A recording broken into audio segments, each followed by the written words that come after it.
Juliana Romero, Juliana, as I like to call you. Welcome. The stars have aligned. We're here together. And I'm so excited to talk about all my favorite subjects. We're going to talk spirituality. We're going to talk the shadow. We're going to talk the light, some divine feminine, some inner child.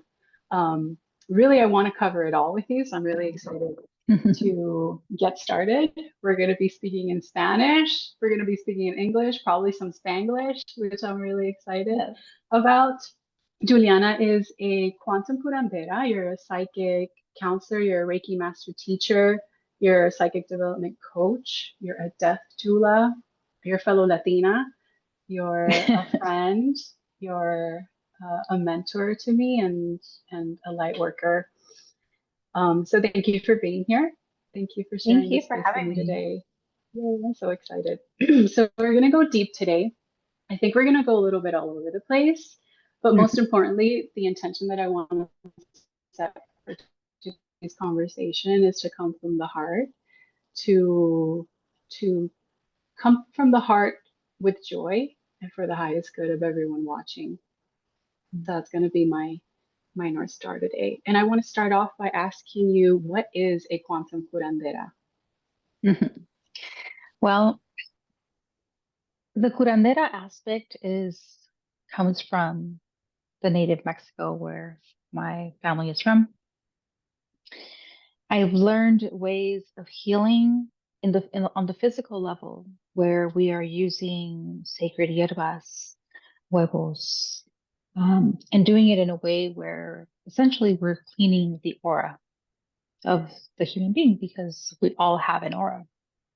And it's very easy for us to absorb energies that are not our own, or when we go through specific traumas, how those stay stuck on our aura. And so, vamos a las curanderas para que nos hagan limpias, cleansing away all of the males that we picked up, right?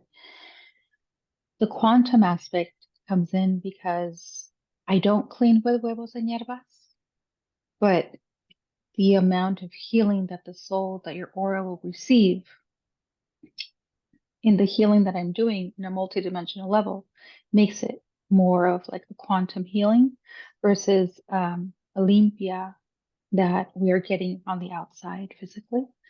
So we're still cleansing and removing energies, entities, anything that doesn't belong to us, and that way we can amplify our energetic being. Beautiful. I love it because I feel like just with that explanation, with that question, we're already going deep. There's so many questions that I have just from that. Um, but I think I'm going to take it now to a little bit of your journey. I think it's important to share how a person gets to do what you're doing on a professional level. I want to share that you and I have worked together. I found you through David Devora's podcast. So thank you, David. Shout out to David. Hi, That's how David. I found you. Yay. Thank you. Because you're the first professional that I've worked with on any sort of level that's not like an anatomy level. In other words, like not a Yeah. doctor.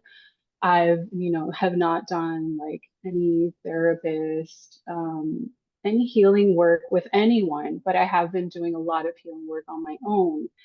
And I just have to say that working with you has been a quantum experience. We've worked together for about a year and it's been like so exponential, the growth that I've been able to have. So although I don't see necessarily the work that you do, I can't experience how you experience it. I certainly can see it reflected in my life. So my question here is, what has been your personal journey? What what does your heart want to say about your journey? Maybe we can bring in some inner child wisdom here. How do you go from um, being a kid probably with very realistic aspirations because you were in the medical field for a while. So how do you go from being in that space to working as a quantum curandera and all the other beautiful work that you do? That's a great question. And I think the most forward answer to that is that I've always wanted to help people. Even as a child, I wanted to either be a teacher or something to do with animals. I always had a very caring, loving heart. I think with everything that came, excuse me, with that came with the trauma,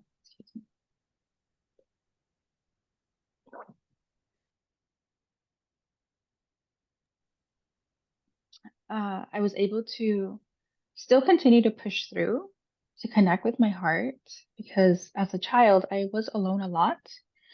And it's one thing to be alone and to be lonely, but for me, being alone allowed me to connect with my intuition in a way where I always knew how to keep myself safe. And something about La Virgen Maria always surrounded me, and I always felt like she was just like protecting me at all times. So I never lost that sense of compassion, of love, of wanting to do good for humanity, because even though my physical reality was experiencing a lot of torture in a sense, my spirit never broke. And regardless of whatever job I ever did, I always looked to help and excel in that because I always saw people's sadness or their brokenness or their grief. I didn't know it, but I always just wanted to make it better. And so also, essentially when I went into the medical field, it's because I wanted to help. But I always would tease and I'm like, well, I mean, taking their blood pressure is nice and all, but I'm gonna get that. And I was looking for something that was going to fulfill something inside of me. There was always this void, and I always seek to fulfill those voids with things of like lower vibrations. And now that I am choosing to live a different lifestyle, I'm still me. It's still my essence. I'm still like funny and loving and broken and all the things. I just have a different way of seeing life now. And I don't see it with so much pain as we've always felt we had to. I'm curious to know because your story, I feel I can really bond with it. Like I see a lot of commonalities between our stories. And I'm just wondering for someone who was maybe still, let's say, in that pattern, that lower vibration pattern, or doing or feels like stuck. We can define that in different ways and no judgment, but maybe you have addictions, and addictions can be, as we know, all kinds of different addictions, mental addictions and physical addictions, drug, alcohol, Mhm. whatever. Really, a lot of things can be addictions. So I'm wondering how you went from, let's say, this space where it's not conducive to your spiritual growth to your personal growth. How do you go from that to being in a different space of awareness that you are now? And the question is personal, if you want to answer it personally, what was a journey like for you? But maybe what have you seen with the people that you have worked with that has helped to alleviate those patterns and move on to more of a growth, I don't want to say mindset, more of a place where they're able to prosper, to thrive, to feel Mhm. better, even because when you're in those moments, which I can totally understand because been there, done that. Sometimes you can't even see how you're going to get through the day. Mhm. The first thing that I can say to this, because it is so real for me and it is so real for others, and it can be so real for those that haven't yet connected to the level of their intuition that they can. Our intuition is like an antenna. And when we are so connected to understanding, hearing, feeling, or perceiving our intuition so much that we learn to trust it, then we don't feel so alone. There are people that are very religious and they will simply say, this, God told me, or the Holy Spirit told me. And it is very true. It is God. It is the Holy Spirit. It is whatever we believe. So long as we are connected to the light and we are connecting with the highest energies and not of the lower vibrational energies. But essentially, when we are moving and pushing through, one second, when we allow ourselves to connect to our intuition and understand that the more that we clear the trauma that is stored in our energy system, in our nervous system, the more that we are able to connect with that intuition and to trust it. We store our trauma in the different parts of the body that are stored in the chakras, which ultimately affects the aura. When we are being thrown with different things as far as like stress, depression, anxiety, just anything of lower vibrations, we don't allow ourselves to trust because our nervous system is in such a state of survival that there is no time to just like close down, listen. And we're literally listening to nothing, to hear everything. Because when we are able to finally close our thoughts and just connect to our hearts, you will be able to either perceive, and people say, well, I see kind of like clips, maybe like just little glimpses or tiny images that you just need to develop it to see the full picture. Or there's other people that are able to connect through their clairaudient and they hear spirit. And some people like me thought I was just very wise. But no, there's an actual voice that's telling you how to move forward. And we were able to develop that with you through, all of the work and the healing that you did with yourself to reach a point where you're able to do automatic writing and get the beautiful messages that you are receiving from spirit. So ultimately, the goal is to help you see that you're not alone. Because when we are going through depression, when we're going through the areas of this deep, dark shadow that consumes us, the best thing that we can do is heal all of that density that is holding us back so that we make room for the light to come in, for the light of God, for the warmth of Mother Earth, for those connections when they open up and you begin to trust that the messages that are coming forward are true, then we're able to make decisions as we move forward in our life to make things easier and flowy and not so heavy on the heart. That doesn't mean that we won't have situations that are difficult. It just means that we will know how to navigate them in a way where we're not so stressed or, maybe learning how to do work-life balance versus just always pushing, pushing, pushing. Because we learn to love ourselves, we learn to connect with ourselves, and we learn that it's so important to connect with our own soul and hear our soul. And sometimes when they say, well, I can't see and I can't hear them, well, then feel them. Because we all have the capacity to feel when something doesn't feel right. When something tells you, like, oh, we're not going to go down that way, let's go that way. Something told you. And if it's not telling you, it's because there's something stored. Usually, a lot of us feel it in our stomach immediately. Something turns, right? And we know. But if in our solar plexus or stomach, if we're full of vergüenza, then our solar plexus is shut down and all that shame just gets stored in there.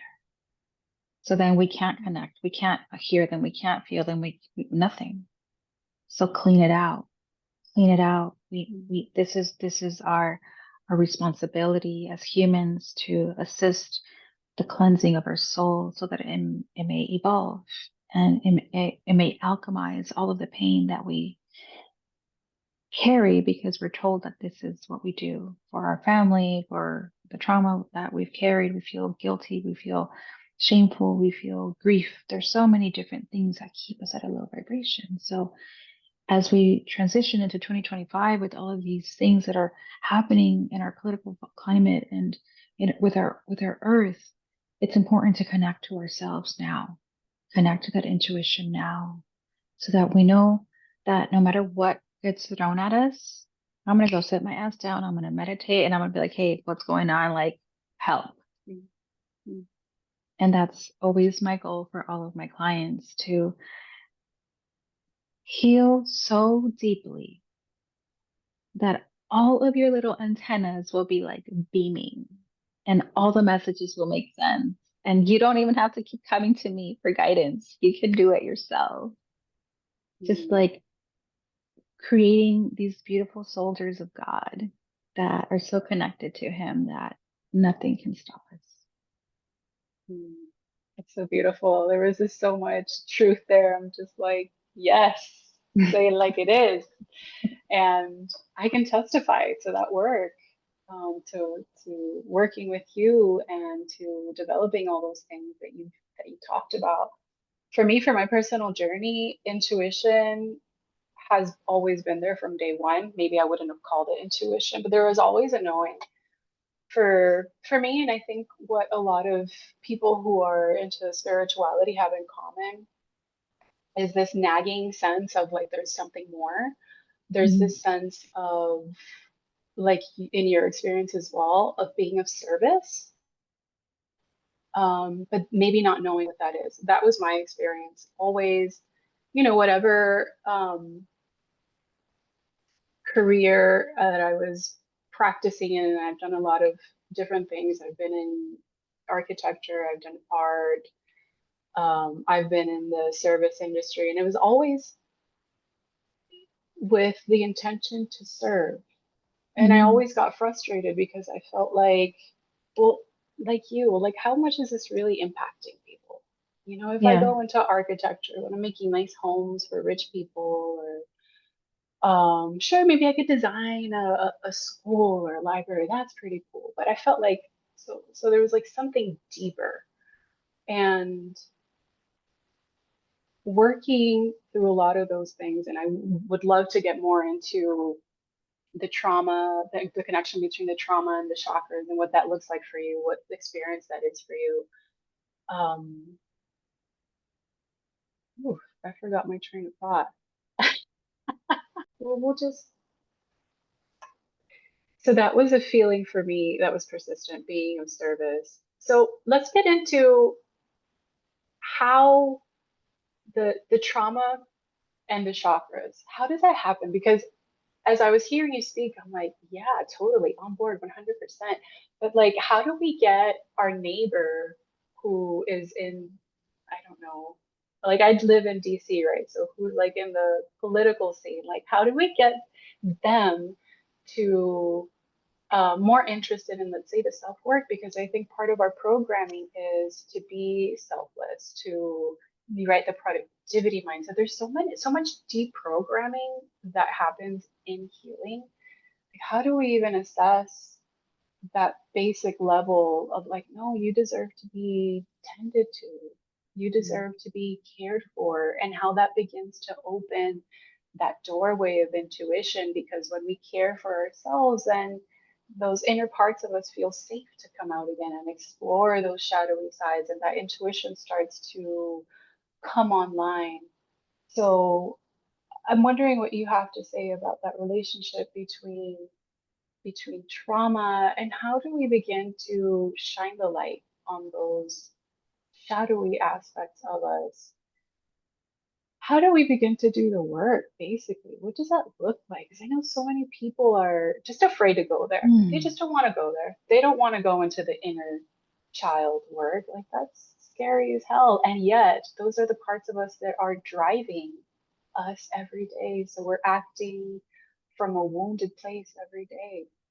And as you're speaking about that work that you're doing towards liberation at the end of the Yeah. day,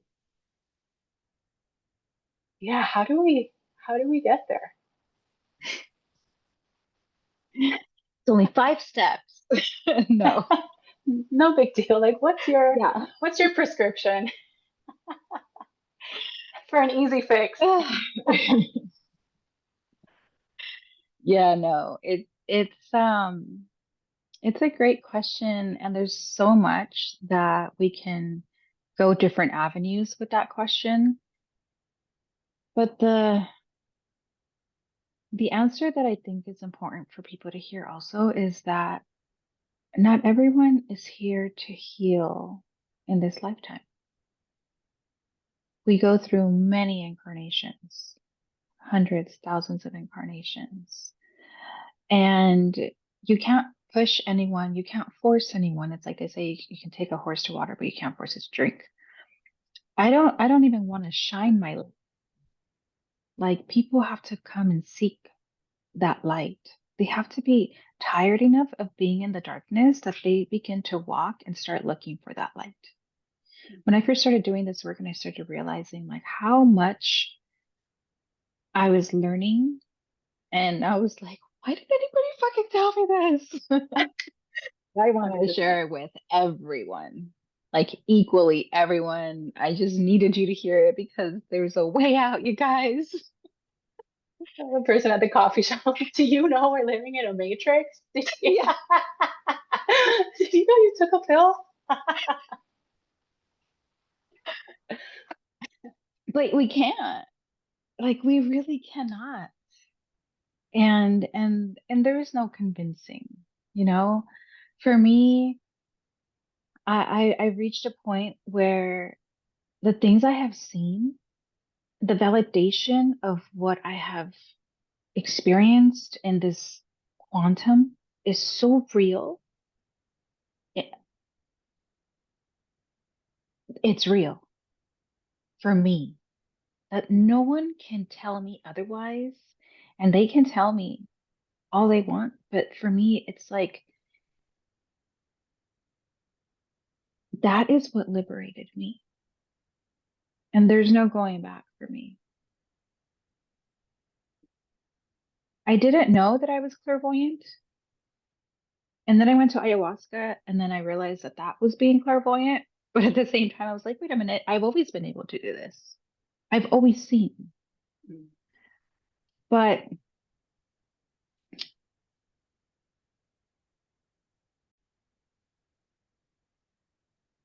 so when we're able to connect with ourselves on that level of spirituality where no one can change or shift that, and you just keep going, life gets easier.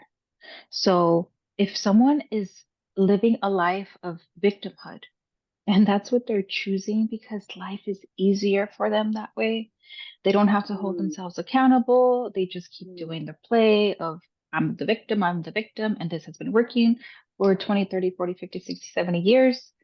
That's okay. That is completely okay. They will reincarnate and they will have that lesson all over again. I've worked with people whose souls have repeated maybe 20 lifetimes where they do no work. And mm, there's a level of harm that they continue to do in the people in that reality with them. But there's got to be like a big moment for them. And maybe someone can say like, well, they had this big, huge accident where they practically died and they still didn't get it. mhm, You know, we don't know the level of karma that people carry on their soul, and therefore making it even heavier and even more impossible for them to feel that they have the capacity to heal. So for those who are ready, you will know it because there's something shifting inside of you. There's something that's feeling more and more uncomfortable to accept behaviors that are harmful, language that is harmful. You won't want to be around it. You know, in our cultures, the Latinos, it's very normal for men to make some remark about a woman's figure or, you know, just something out of line. And we are so used to just like, "Ah, así es la familia. Ay, así es mi papá." mhm. And it's like, no, that's not cool anymore. Like I will not be around it. I choose not to because it's harmful to me. Ay, qué delicada. Yes. Like Okay. I have always been a sensitive person. I've never liked it, pero por estar like, just joining, then we join it, but that doesn't mean that we accepted it always. And so maybe we are making others uncomfortable with their truth. And that is when you know that you're ready to go to the next level. You're ready to let go of that shadow, release it, understand why it was here, and then take whatever good of it with you to the next level. That can be your next timeline, that could be your next lifetime, and so forth. But we can't force anyone to do the work if they don't want to see the light that's within themselves. We all have this tiniest little light, just like a boiler has a little tiny light, and some, are bigger than others. The ones that are bigger, the ones that feel this fire inside of them to make a change, to make a shift, to seek more, those are the ones that I want. I don't want to have to convince anyone of anything. I don't want to work with someone that's like, well, you're the psychic, you tell me. That's not what we're here for. Like, Mm. I'm not Miss Cleo. I love it so much because it's so important to know where you're at. It's so important to know who your client is so that you can do that work really effectively. So, what I feel you saying is that you're calling in that person who's ready to be in that next stage of empowerment, who's ready to see in their physical reality and claim their sovereignty and do the work so that they see the fruits of that labor in their physical reality so that they Mhm. can live in that, in that abundance. They can live in their sovereignty. They can live in their divine feminine and their divine masculine, and they can heal the inner child and they can do all that work, which is never completed. But I'm so on board with you. When you start to do that work, your reality absolutely changes because it has to, because you create boundaries, because Mhm. you put yourself first, because you question all the programming, you question everything. Question everything. Why am I this way? Why, if this is what I desire and this is what I really want, why am I living this then? Mhm. That's such a beautiful place to be. And I also want to name how difficult that path can be and how lonely it can feel when you Yeah. see everyone is just kind of going along with the flow, just not questioning things. And why are you so uncomfortable? And maybe, and it's a back and forth. It's never right. Healing is a spiral. And there's times when you're in the flow and Mhm. you're living that place of, of being healed and maybe having healthier relationships or healthier body, whatever it may be for you. But it really is truly a journey and it's a beautiful journey. So I know the people that are attracted to this are there. And I just want to say, keep doing the work and Mhm. you're not alone because we're here. We're here doing the work.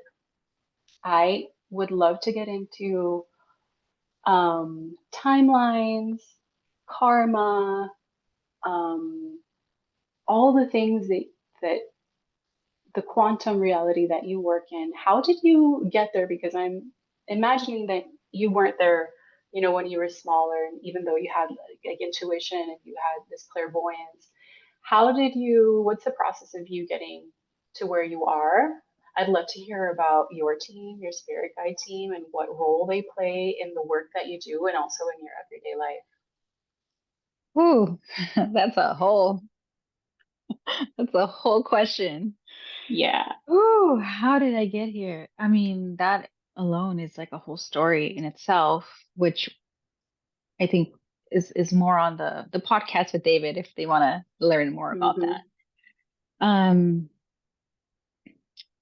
so I'm very grateful to Lisa Campion, the author of The Art of Psychic Reiki, because that allowed me to understand that all of these gifts that were showing up for me were meant for something more. And when I took her apprenticeship, I I went beyond the energy healing. I went beyond understanding that I was psychic. It's like, okay, I'm psychic, now what?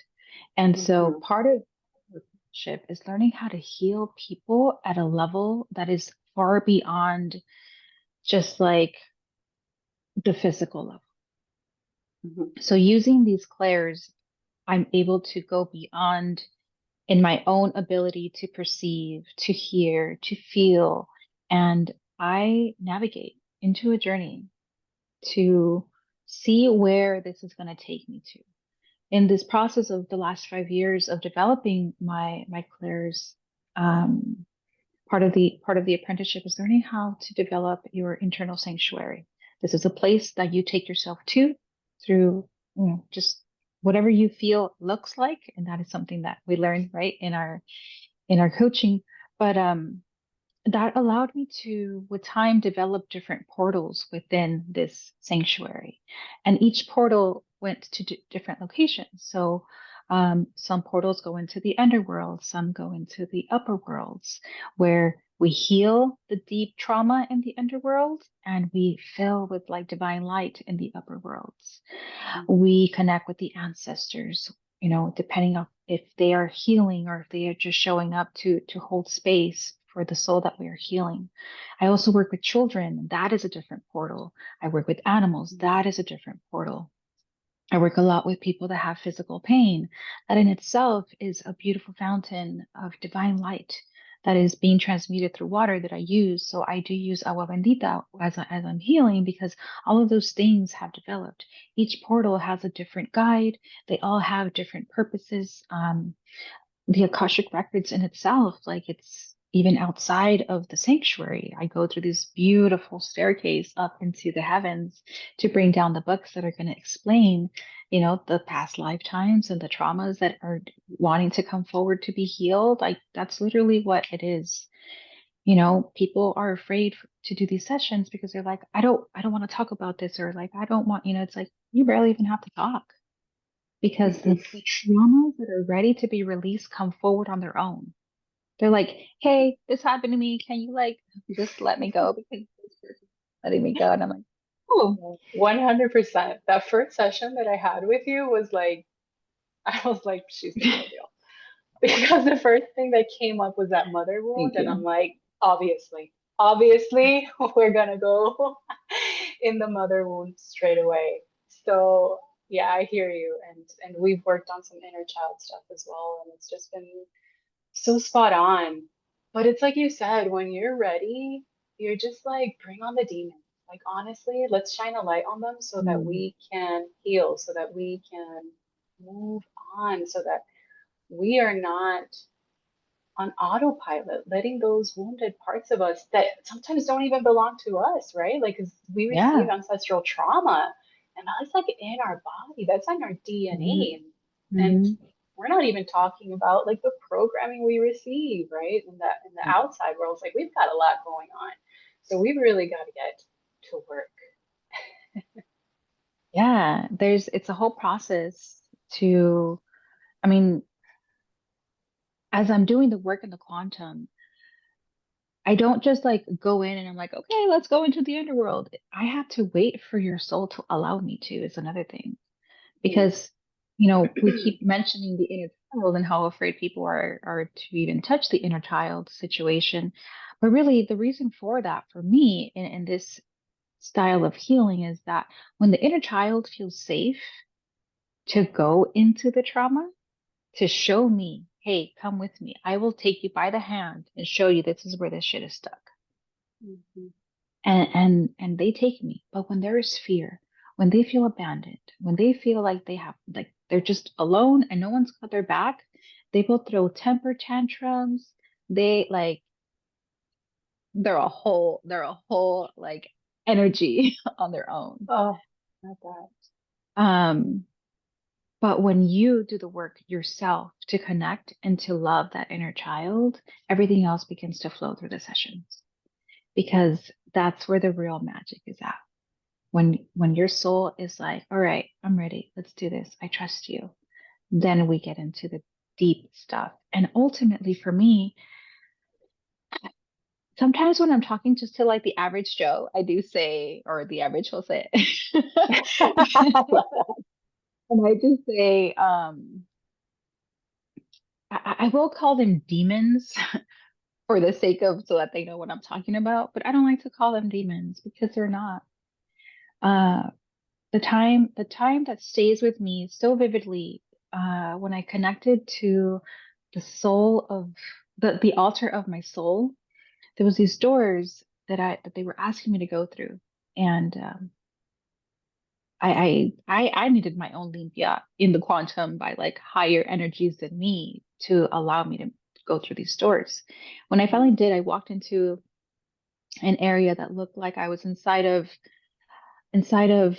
a circus, and I was right at the center, and I could see the people in the audience, but behind each person were these monstros, and some were scary, some were really big, but they were all dark, all dark. And all I could hear them say to me is, "Help us. These humans are keeping us captive. We don't belong to them. We need to heal, but they are too afraid to touch this darkness that doesn't even belong to them, that they are holding us captive. Help us." So at times when I'm working with someone and these energies come at me like in my face in the quantum, I'm not afraid. In my trainings, they have taught me to not even flinch. Like, do not be afraid, do not even flinch, because if you show any fear, they will feed off of that. So part of this beautiful work is meeting them and embracing them. And if they don't want to be embraced, because that's okay too, because their own shame may be so deep that they still can't be touched, they still can't be loved on, then we simply transition them into with the angels. I work with Archangel Gabriel, Archangel Michael, Archangel Muriel, Archangel Azrael, Archangel Raphael, and Metatron. And they take care of these energies for us because there is rehabilitation that needs to be done. And so, what that looks like essentially is that whoever that shadow belonged to, let's say sexual assault, this girl finally released it. This goes back to the person who harmed her for them to heal. If there was any sexual assault within that person, then it goes back to even further. It's like family constellations. You know, with la constelación es un dolor que nosotros cargamos and it's not even ours. So we give it back to the mother or the grandmother or the great grandmother or whoever it belongs to back there because it's not for us to carry anymore. We thank you for the lessons. We thank you for all that you are teaching, but it is not our responsibility to carry it forward anymore.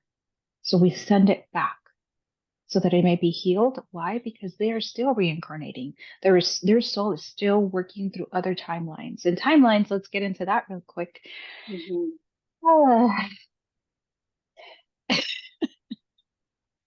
How I do love it. we how do we explain it to the average Jose that everything is Y Maria. Y Maria, gracias. Everything is happening all at once, and we can refer to past lifetimes, future lifetimes, or present lifetime, but essentially it's all happening at once. And that could be far-fetched for some, and that is completely okay. But let's say hypothetically that, oh man, I'm already thinking 5D, the 5D Earth, like the timeline. And I want to get into it all. It's all a rabbit hole. Ah, that's okay. Um, but they're good rabbit holes to have. The best. Okay, so the way that and you know, I bring this up in a conversation recently. How do we know when we're living in the 5D? And what is the 5D, right? And these timelines. And for me, the way that I feel that I'm experiencing the 5D, this new Earth, it's not that we are in a different planet or in a different experience that other people are around us.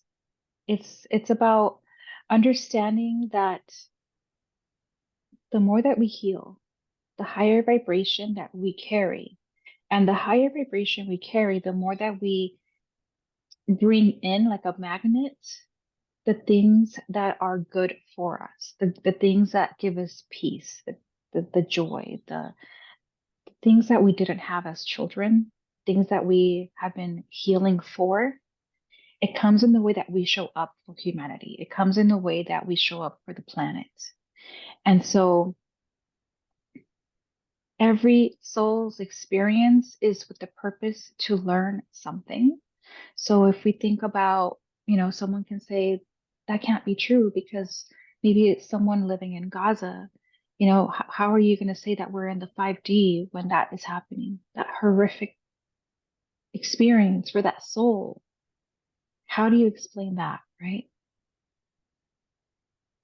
But they're living it at the exact same time that we are living it in completely different areas of the world. Who's to say that our soul hasn't lived that experience in another lifetime? Maybe 10 lifetimes ago, 100 lifetimes ago, we don't know, or even a lost lifetime. But there is something that our soul has already learned, or maybe hasn't learned yet and will experience it in another lifetime, in another timeline. We don't know that.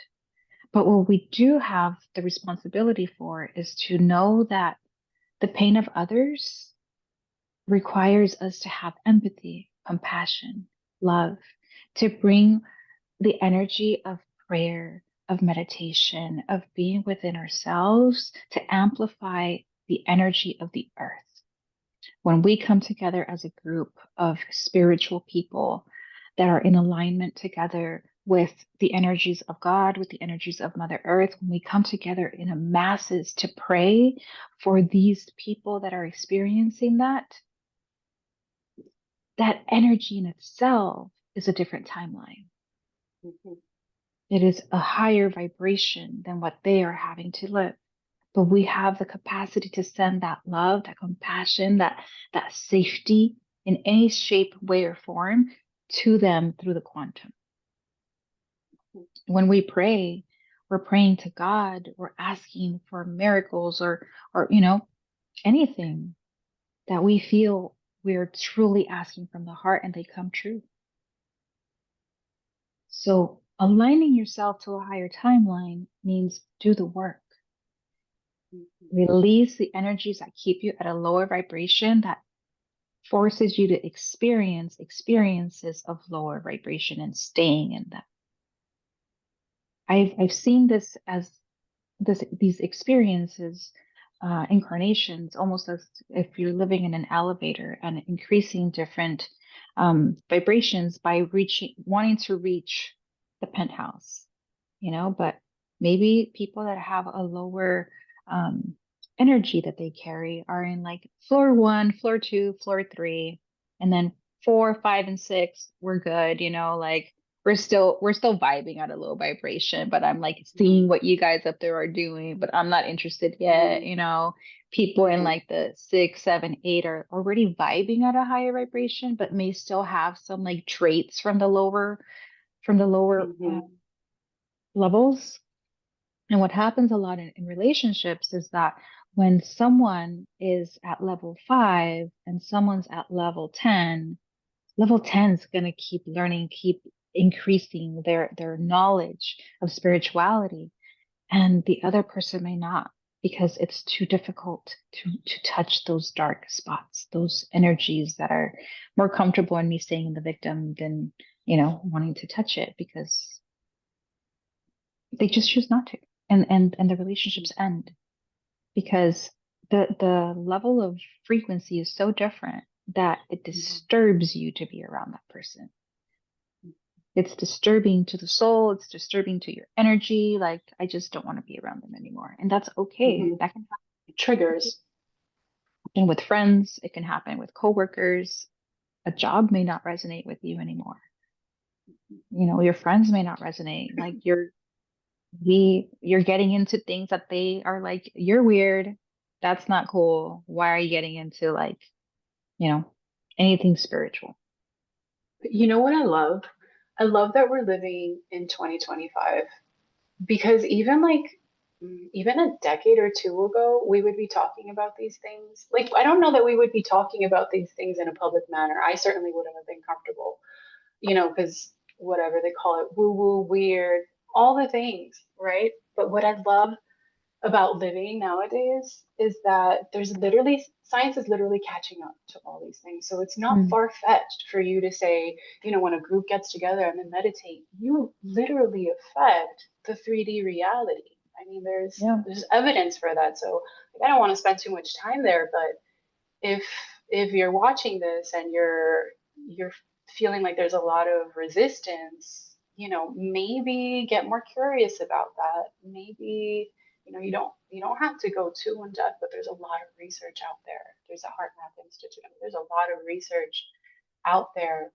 So my suggestion would be to just entertain that idea. What does that look like? And another thing that I want to mention is that there's different words and different words trigger people. So if you don't believe in God, then it's whatever you believe in, right? It's the universe, energy, a higher self, whatever you want to call it. I think the main characteristic is that it is of the light, that it is divine love, unconditional love.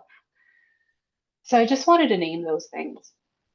And Juliana, before we wrap up, there was a story that I was wondering if you would share with us. When we were talking off camera earlier, you had mentioned a client session that you had where you were communicating with a woman that I believe she crossed over. This was in 2021, and it was a soul walking session, and that this session made an impact on you because of the peace that it gave the family. Do you know which one I'm talking about? Could you Mm. share that with us? Yeah, I actually just spoke to her son this week. Hmm. So we were just discussing how beautiful that was for them to do that. Yeah. So part of the psychic skills that I have, I can move in different directions with the types of healings. And one of them is that I'm able to perceive the soul as they are transitioning from the physical world into their, you know, going to heaven, whatever people want to call it, but they're transitioning over. And so I do death, death.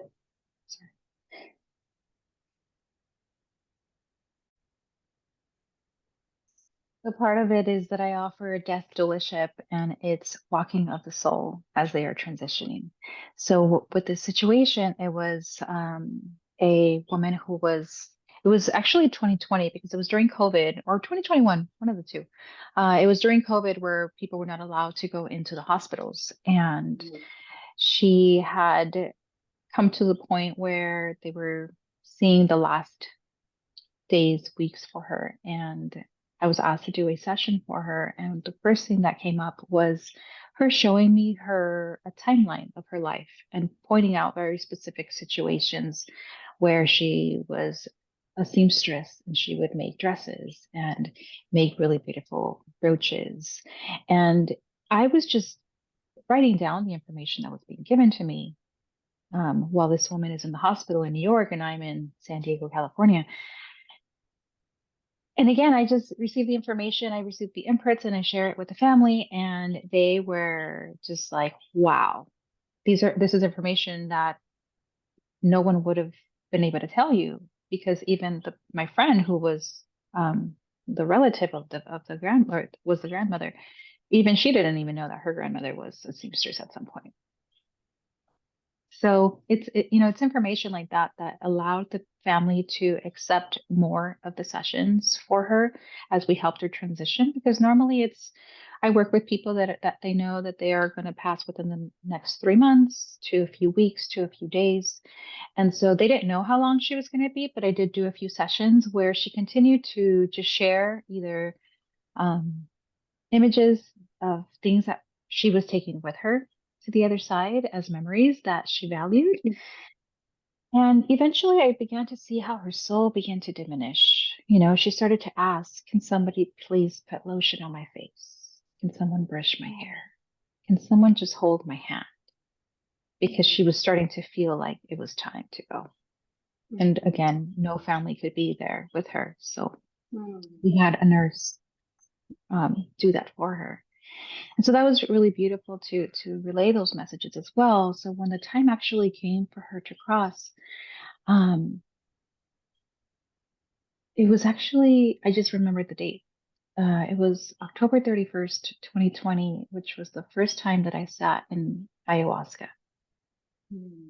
And it was a full moon that night.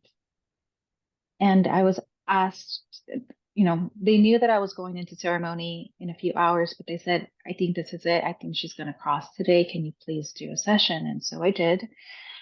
And I started at 3. I ended at 3:25. And in that process, I saw how she came down these steps from heaven. And they were these like bright white with gold. And as she was walking down, she had her hands like this, and she had this beautiful green light. She was holding it, and she started walking back down. And I saw how she entered into the room where all of her children and her grandchildren were, which at this point they were able to get her out of the hospital, take her into her home, and literally her entire family was surrounding her at her deathbed. And so I saw how her grandchildren, she gave a little piece of the green to each grandchild. And to her children, she gave another piece of green and kissed them on the forehead. And when she was done, she closed her hands. She walked back up the staircase where her husband was now waiting for her.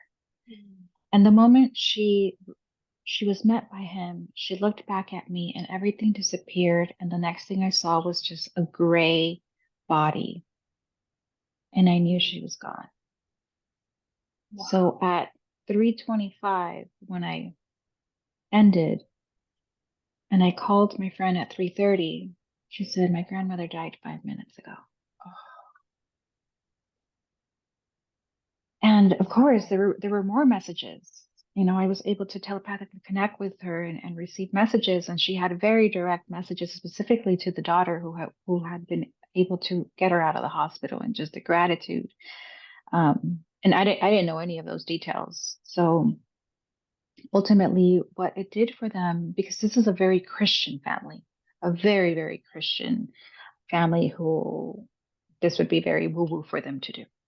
Mhm. Um, but it gave them peace to be able to let go of that grief that ultimately they may have carried for a long time, because we weren't able to be there with her. We weren't, she was alone, all of those things that they could have gone down rabbit holes.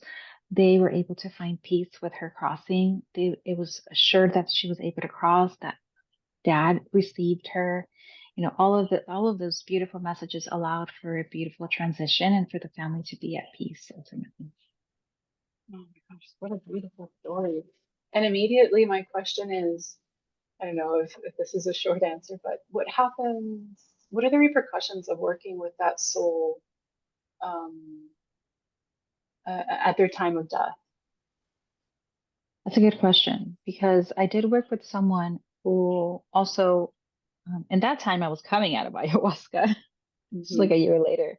And this soul was transitioning out. And again, I had never worked with this family, and this family was extremely Catholic. So both very religious, but because they knew each other, they were like, she can help, let her help. Mm. Um, so in that situation, he had such severe trauma stored in his sacral and his solar plexus that I needed to work with him and release all, not all, but I released some of that trauma in order for his soul and physical body to separate, because he was so attached to the pain, to the grief that he carried, the guilt of the things he had done. There was no way that he would be able to physically like release the soul when the light came. So I worked on him, I would say maybe like 45 minutes before I closed down his chakras, because that's part of the healing as well, that when they're about to transition, we close the chakras so that the wheels of energy stop, and then that separation of the soul happens. Um, And So so, yeah. otherwise, let's say, would he have been like a ghost? Would he be still In tied to this limbo.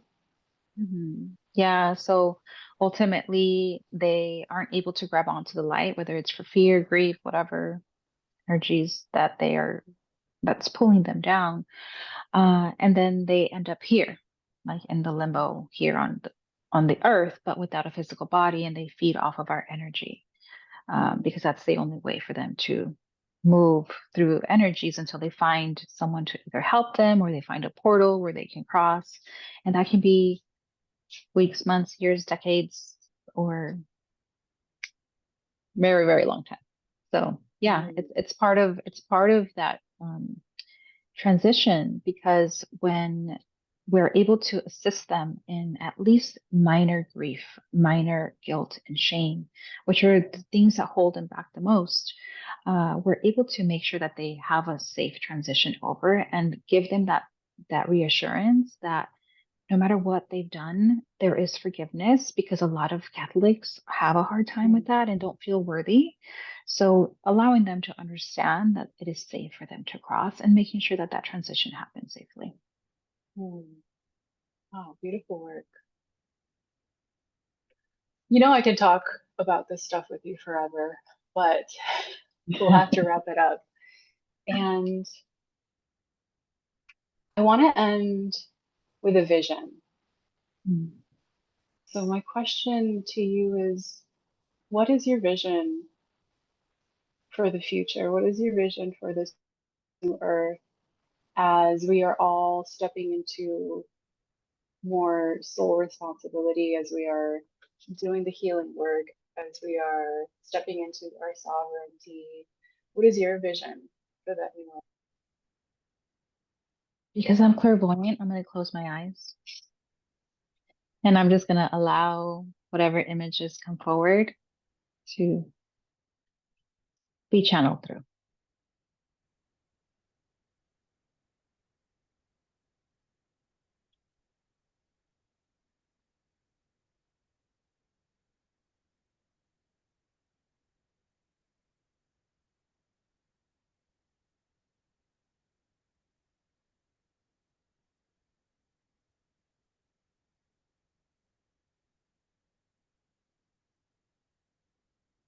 In the world that I see, there are lots of children, there are lots of animals, but there are no cages, there are no fences. There is liberation, there is sovereignty. It is safe for women to walk barefoot and naked, where they will not fear being assaulted, where men are so connected to their own divine feminine that there is a beautiful divine balance of the yin and the yang, where there is deep respect, honor to the feminine, where they are supported by divine men and women,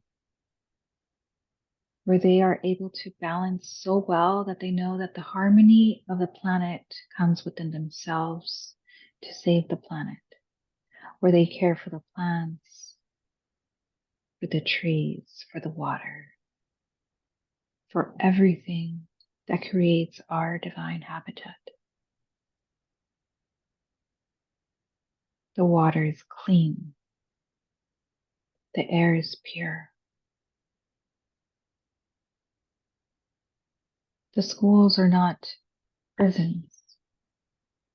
The schools are those the children who can use everyday skills to grow their minds, to understand the technologies that are deeper in understanding within their souls, the technologies of Starseed, to create bigger and better infrastructures that will hold masses, beautiful divine beings that are creating for the sake of humanity, where there is joy and laughter and dance, where these souls no longer carry the trauma, depression, and anxieties that they were told were necessary for their survival,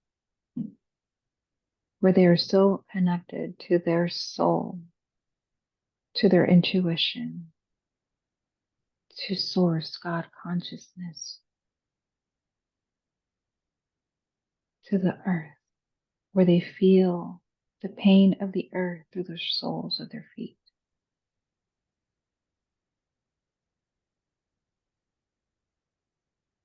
There is love, compassion, no more harm, no more war, no more illness.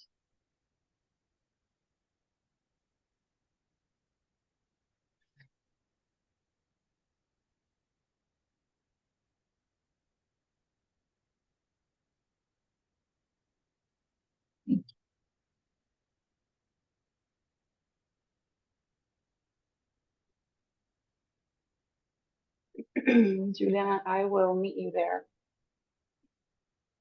in that new earth. That was so beautiful. Thank you for taking us on that journey. Thank you for sharing the space with me today. Mm-hmm. And if anyone would want to find out more about you and your work, and if they're feeling called to work with you, how can they reach you? Yeah. My webpage is pizlahealing.com, Pizla, Pizla, healing.com. Or my Instagram handle is I am Jules Pizla. Awesome, beautiful. We didn't even get to talk about Peacela. Pizla. So maybe we'll have to do this again in the near future. Yeah. She's just a beautiful little Anna flying around, leaving her magic everywhere it goes. That's right. Living from the joy. Gracias, Yeah. amiga. Thank you. Thank you. And for all those that are new to all of this, that are like, what the fuck are they talking about? Yes.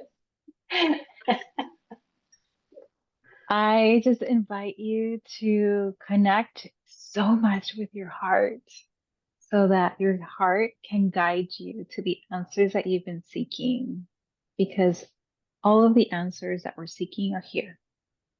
You just have to let go, breathe, let go of fear, let go of the anxieties, love and care for yourself, love and care for your body, love and care for your soul, love and care for your mind.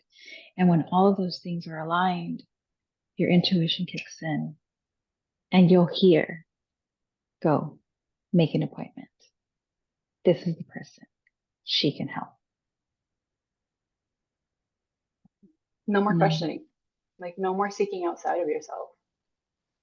No more of guessing, is this what I'm supposed to do or is that what I'm supposed to do? You know, because you're connected. Mm-hmm. For sure. Beautiful. Thank you so much. Thank you so much, Rosa. I send you the biggest hug all the way to DC. Thank you. Thank you. This is so fun. Yes, I will see you soon.